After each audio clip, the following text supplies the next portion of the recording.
تو post doctoral fellows, یہی بنیادی بات آج ہم زیر بحث لائیں گے بڑی اختصار کے ساتھ کہ نیسیسری کمپوننٹس کیا ہونے چاہیے. تو پہلے جو اس کے لیے میں آپ کو عرض کرنا چاہ رہا ہوں وہ ہے انٹروڈکشن. انٹروڈکشن کے اندر ہم نے ایک پورا بیک گراؤنڈ اور کانٹیکسٹ کو بیان کرنا ہوتا ہے چند الفاظ کے اندر، تاکہ جو بھی بندہ اس ریسرچ کو پڑھ رہا ہے یا دیکھ رہا ہے اس کو پتہ چل جائے کہ یہ جو ریسرچ میری نظر سے گزر رہی ہے اس کا بیک گراؤنڈ اور کانٹیکسٹ کیا ہے. جب بیک گراؤنڈ اور کانٹیکسٹ کو ہم بیان کرتے ہیں تو اس کے اندر ہمیں بڑے واضح انداز میں ایک اوور آل ریسرچ کا جو اوور ویو ہے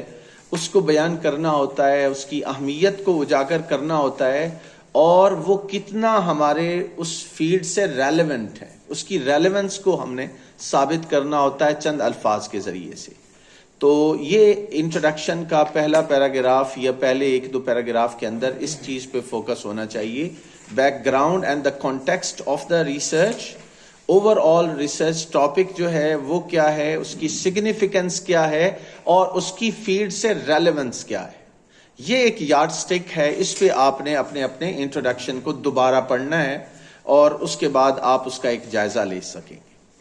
دوسری اہم بات یہ ہے کہ کوئی ایک بنیادی ریسرچ کوشچن آپ کا ہونا چاہیے. ریسرچ کوشچن،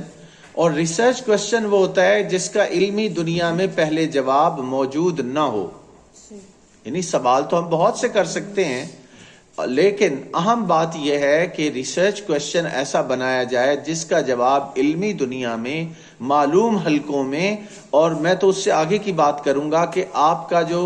اسپیسیفائیڈ فیلڈ ہے، ایریا آف ریسرچ ہے، اس کے اندر ان لوگوں کو جواب معلوم نہ ہو. اگر ان کو جواب معلوم ہے تو آپ شاید وہ ریسرچ کر رہے ہیں کہ جس کا شاید فائدہ نہیں ہے. تو clearly articulate the research question اور ہائپوتھیسز ٹو بی انویسٹیگیٹڈ.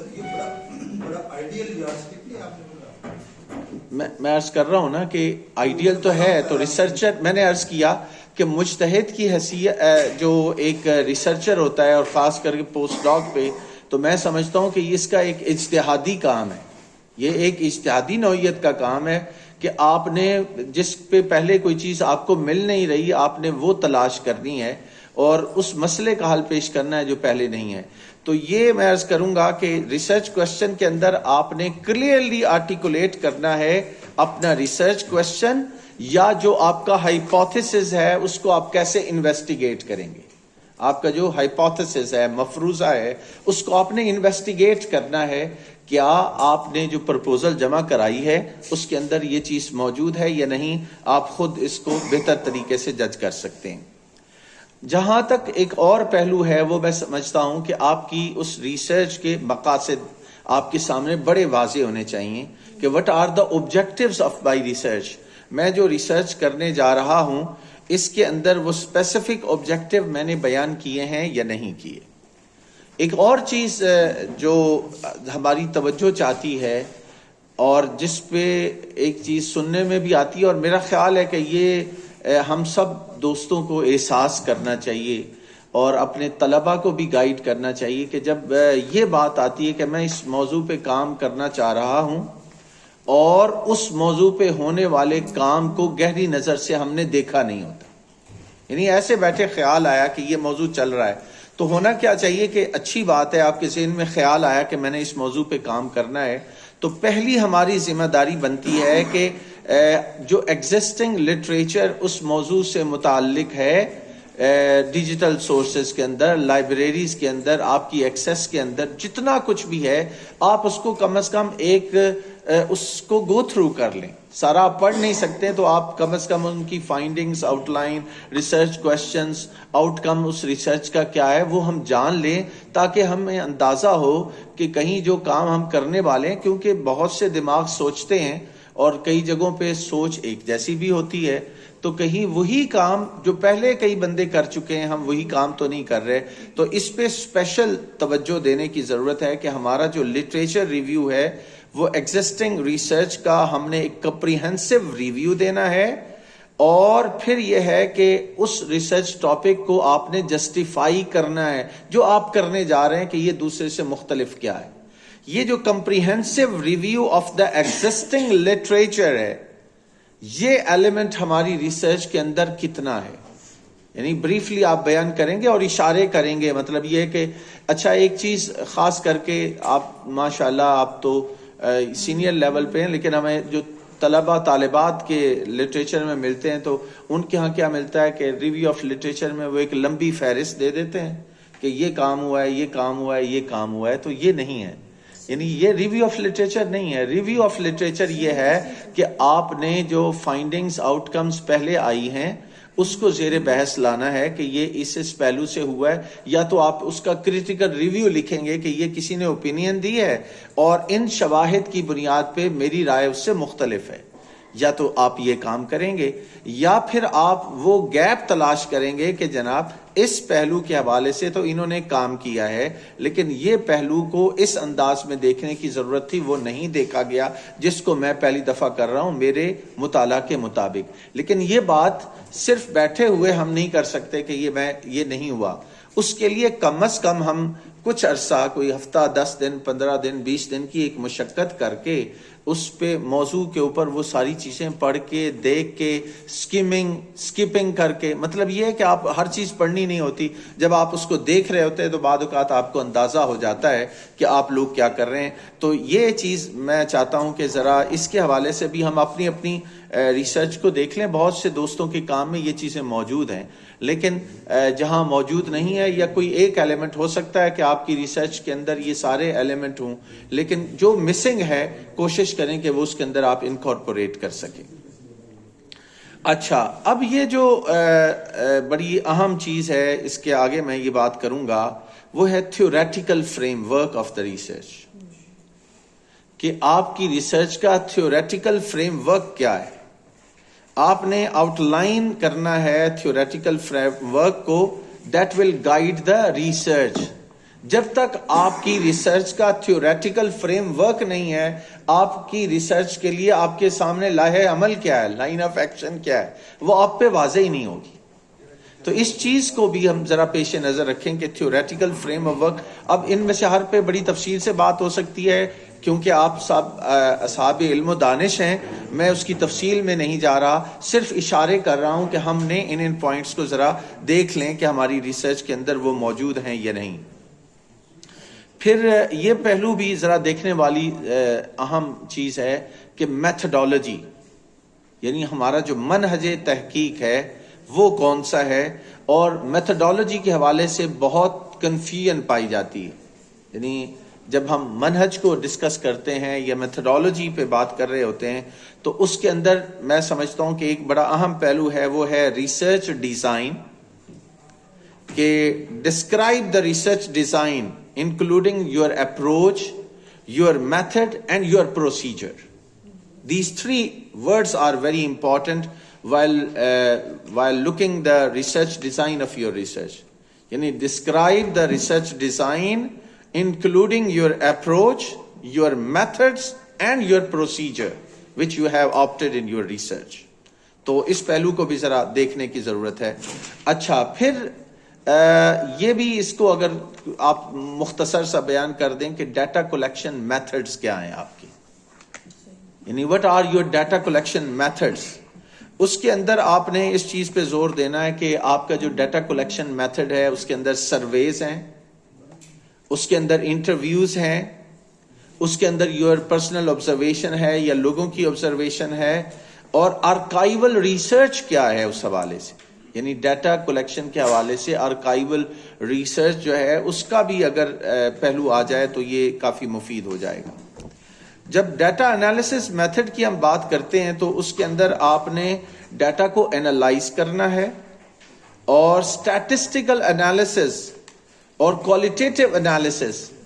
یہ بھی ایک بڑا اہم پہلو ہے اپنی ریسرچ کے اندر، کہ سٹیٹس کو بیان کرنے کے لیے شاید آپ کی نشست ہوئی تھی پروفیسر ڈاکٹر ارشاد احمد ارشد صاحب کے ساتھ اسٹیٹسٹیکل انالیسس کے حوالے سے، کہ خاص کر کے علوم اسلامیہ کے حوالے سے تو یہ بات میں کافی شر و بست کے ساتھ کہہ سکتا ہوں. باقی اب آپ کو بھی اسٹیٹسٹیکل انالیسس کے اندر بڑے مسائل پیدا ہوتے ہیں، اور بہت سا یہ جو اسٹیٹسٹیکل انالیسز ہے وہ لوگ اپنی ریسرچ کے اندر ان کے اندر خود صلاحیت نہیں ہوتی اور وہ کہیں سے کروا کے اور بس اس کو ایمان بالغیب لے آتے ہیں کہ یہ ٹھیک ہوگا. تو کیا یہ اس کے حوالے سے ہماری کیا اپروچ ہے؟ کچھ ہم نے سیکھا ہے، لرن کیا ہے، یا کولیبریٹو ریسرچ کے ذریعے سے ہماری وہ اسٹیٹسٹیکل انالیسز کے حوالے سے کوالٹیٹیو اور کوانٹیٹیو بڑا فرق پڑ جاتا ہے؟ اگر یہ آپ کی اسٹیٹسٹیکل انالیسز درست نہیں ہے تو آپ بات پوری یقین کے ساتھ نہیں کر سکتے کہ آپ کی بات یقینی ہے یا وہ پھر ایک سویپنگ سٹیٹمنٹ ہے جو دینے والے ہیں. اور سوشل سائنسز میں اکثر ریسرچز کے اندر ہمیں سویپنگ سٹیٹمنٹ ملتے ہیں. تو جتنا خاص کر کے پوسٹ ڈاک لیول کے اوپر اس کو اجتناب کیا جا سکے سویپنگ سٹیٹمنٹس کو، وہ بڑی سمجھداری کے ساتھ سٹیٹمنٹ دینے کی ضرورت ہے. تو میں سمجھتا ہوں ذرا اس حوالے سے بھی تھوڑا سا آپ ضرور غور فرمائیں. اچھا، پھر یہ جو خاص کر کے جو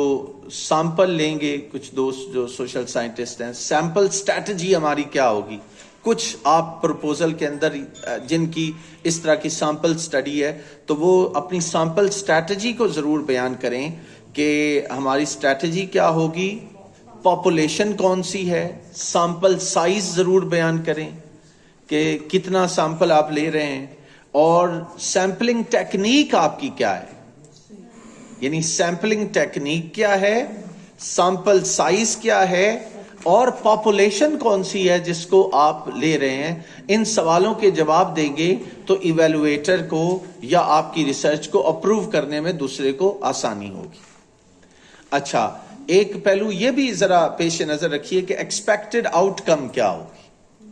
یعنی آپ کی متوقع آؤٹ کم اس سے ریسرچ سے کیا ہوگی، اور آپ کا کنٹریبیوشن کیا ہوگا. جب آپ سے کوئی پوچھے گا کہ what is your research contribution at post doc level, تو یہ پہلو بھی آپ ضرور بتائیے کہ میری جو ایکسپیکٹڈ آؤٹ کم ہے یا ریسرچ کنٹریبیوشن ہے اس کے اندر کیا کیا فیلڈ کے اندر اضافہ ہوگا جو آلریڈی موجود نہیں ہے. یہ سوال آپ خود سے کریں تو 90% یا 95% جواب انسان کو خود مل جاتا ہے کہ میرا کوئی کنٹریبیوشن بھی ہوگا یا صرف ایک پیپر کا اضافہ ہوگا یا ایک سرٹیفکیٹ کا یا ڈگری کا اضافہ ہوگا، اس کے علاوہ نہیں ہوگا. تو یہ ریسرچ کنٹریبیوشن کا پہلو آپ نے بار بار اپنے آپ سے سوال کرنا ہے کہ what is my contribution after doing this research, اور ایکسپیکٹڈ آؤٹ کم کیا ہوگی. ایک اور اس حوالے سے جو ایکسپیکٹڈ آؤٹ کم کے حوالے سے پہلو ہمیں پیش نظر رکھنا چاہیے میرے نزدیک، وہ یہ ہے کہ امپلیکیشنز، یعنی describe the potential implication of the research, finding of policy, practice اور فیوچر ریسرچ. کہ آپ نے پوٹینشیل امپلیکیشن جو اس ریسرچ کی ہوگی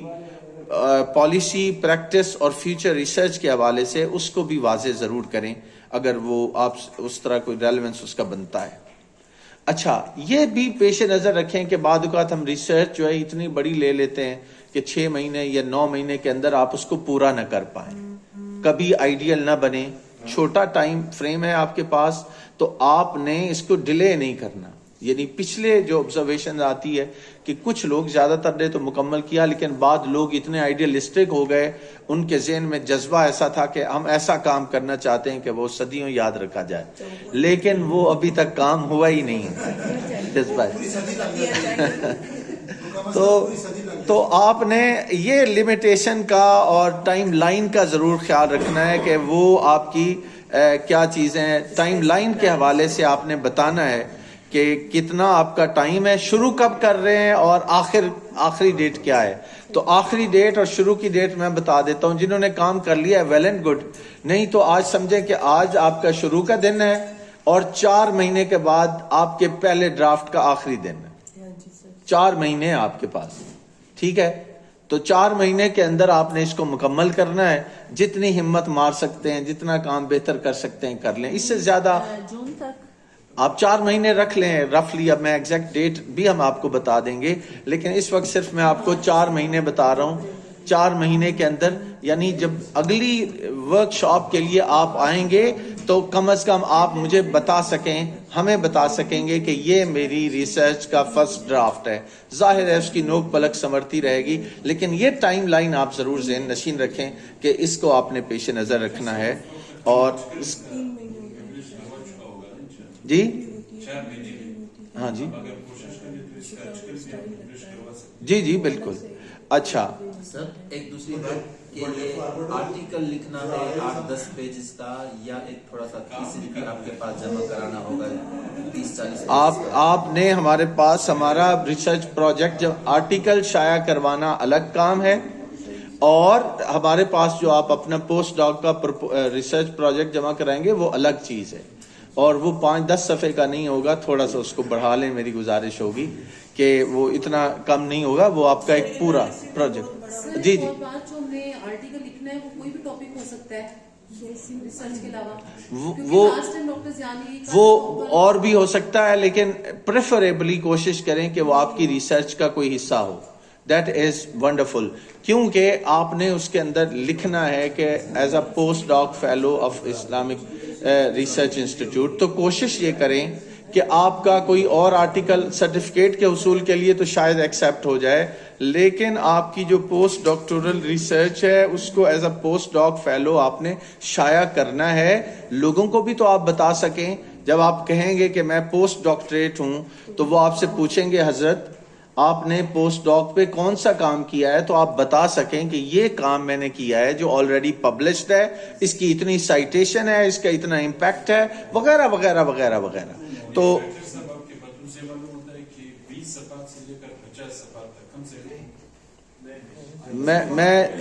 میں کوئی اس کی صفحات کی لمیٹیشن آپ پہ نہیں لگا رہا,